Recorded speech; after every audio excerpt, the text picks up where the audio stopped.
Brave New World starts out with the director of the Central London Hatchery and Conditioning Center giving a group of young students a tour of the facilities.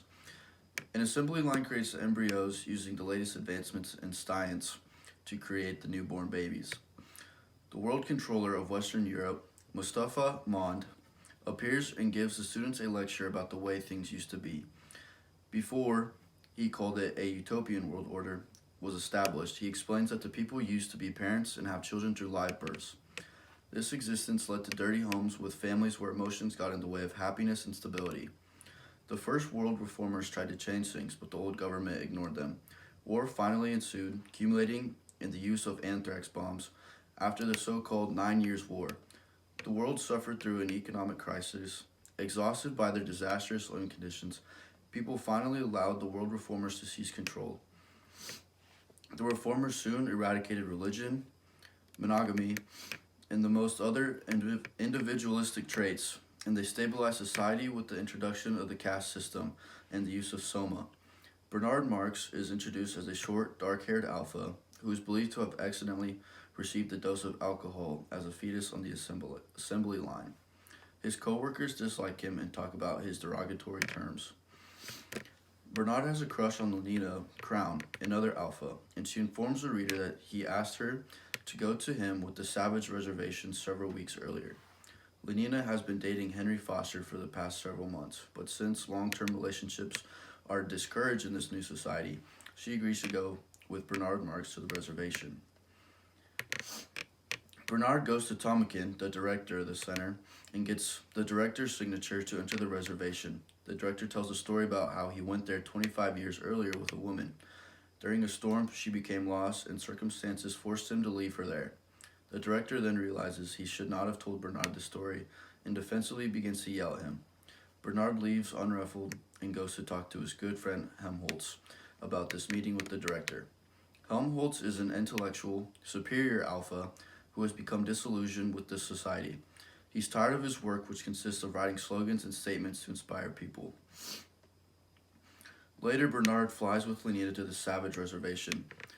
Bernard and Lenina enter the compound and watch the Indians perform ritualistic dances to ensure a good harvest. A young man named John approaches them and tells them about himself.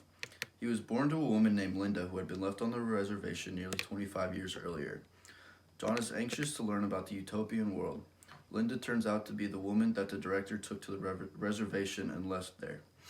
She was unable to leave because she became pregnant with John, and since the utopian society finds the notion of birth disgusting, mothers and children are taboo topics. Bernard realizes that John and Linda could save him from a transfer to Iceland. He calls Mond and receives approval to bring them back to London.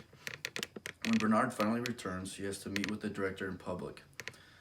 The director shames him in front of all of his co-workers and informs Bernard that he must go to Iceland and be banned from the society. Bernard laughs at this and introduces Linda and John. At the disclosure of his past, the director is so humiliated that he resigns. Bernard becomes an overnight celebrity due to his affiliation with John Savage, whose good looks and mysterious past makes him famous. Revealing in sudden popularity, Bernard starts to date numerous women and becomes extremely arrogant. Bernard later hosts a party with several prominent guests attending. This angers John and he refuses to meet any of them, which embarrasses Bernard in front of the guests. The guests leave in rage. While Bernard struggles to make amends, John is happier afterwards because Bernard must be his friend again. Bernard's friend Helmholtz and John become very good friends. Helmholtz has gotten into trouble for writing pieces of poetry about being alone and then reading it to his students. John pulls out his ancient copy of the complete works of Shakespeare, and he begins to read.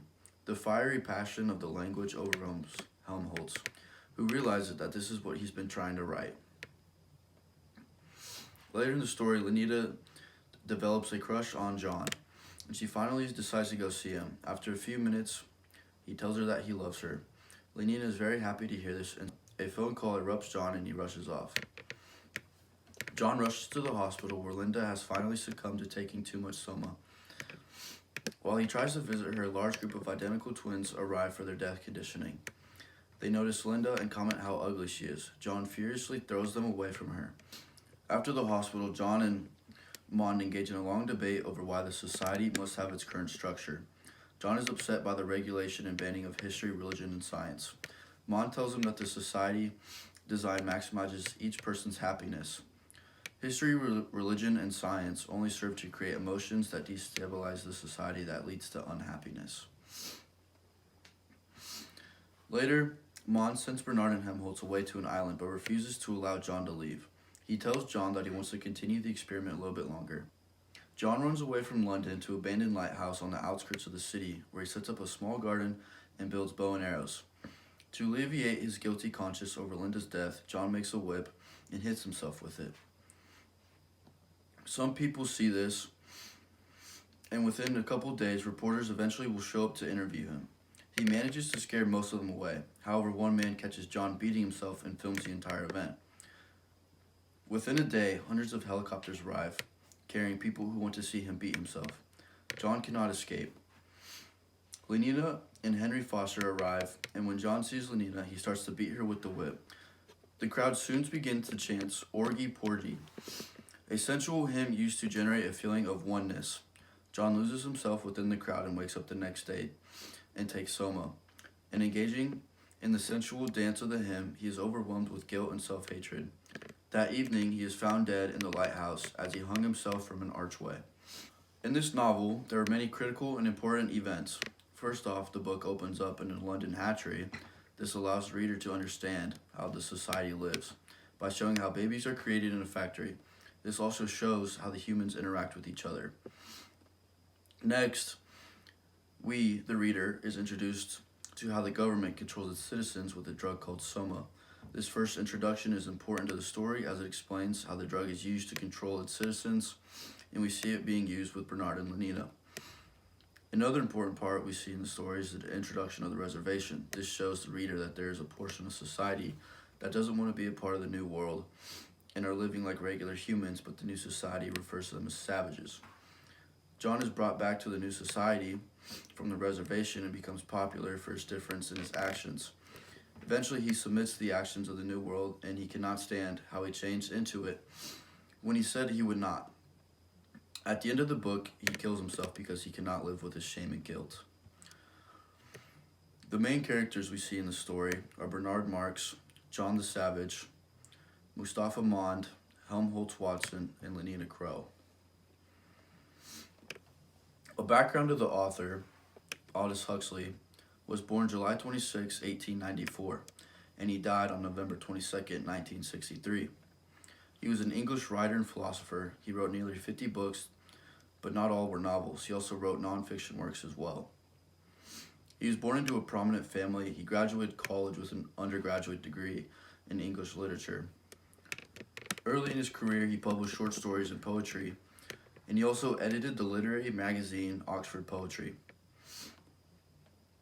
Later in life, he spent most of his time in the United States, living in Los Angeles from 1937 until he died. By the end of his life, Huxley was widely acknowledged as one of the foremost intellectual individuals of his time. He was nominated for the Nobel Prize in Literature 7 times and was elected Companion of Literature by the Royal Society of Literature in 1962. The setting of the novel is set in 2450 of our world. The planet is united under the world state, which controls society. Society is broken into castes. The alphas are originals and pure wealthy people, while the epsilons are more basic, made, identical, and live in poverty. This is the working class. Another setting is the reservation. This looks like a ghetto, dirty, and the people are seen as savages. The novel expresses many themes, such as the dangers of an all-powerful state, the incompatibility of happiness and truth, and technology used to control the society. Huxley expresses the dangers of an all-powerful state and brave new world. The other theme in the world state is the use of soma as a way to keep their citizens happy and superficially satisfied. The drug allows the citizens to avoid facing the truth about their own situations. The connection of this novel to other works is it can be closely related to another novel called 1984. The themes between the two novels can be closely connected because in 1984, the themes of the novel express the dangers of totalitarianism. Another theme brought up is psychological manipulation. This can be closely related to the drug Soma in Brave New World. And another theme is controlling of information and history and technology, which is used similarly in both novels.